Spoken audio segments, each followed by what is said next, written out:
যে আমরা অন্তরে কতটা কষ্ট পেয়েছি।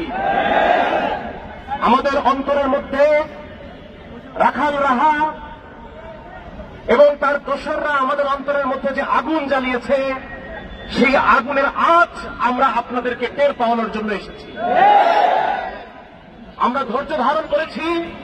17 ফেব্রুয়ারি রাখাল রাহা আল্লাহ রসুল সম্পর্কে, আল্লাহ সম্পর্কে দিয়ে গালিগালাজ করেছে, দিয়ে। এটা কোন সাধারণ কটূক্তিও নয়। সাধারণভাবে কটূক্তি করা এক জিনিস, আর দিয়ে গালিগালাজ করা আরেক জিনিস। এই দিয়ে গালিগালাজ করার কারণে আল্লাহর সামনে আমাদের অন্তরের ভিতরে যে আগুন জ্বলেছে, আমরা চাই আপনারা এই আগুনের উত্তাপ উপলব্ধি করুন। আর সাবধান করে দিতে চাই, যদি এই আগুনের উত্তাপ আপনারা উপলব্ধি করতে ব্যর্থ হন, উপলব্ধি করতে না চান, পাত্তা দিতে না চান, তাহলে এই আগুন আপনাদের মস্তককে পুড়িয়ে ছাড়খাড় করে দেবে।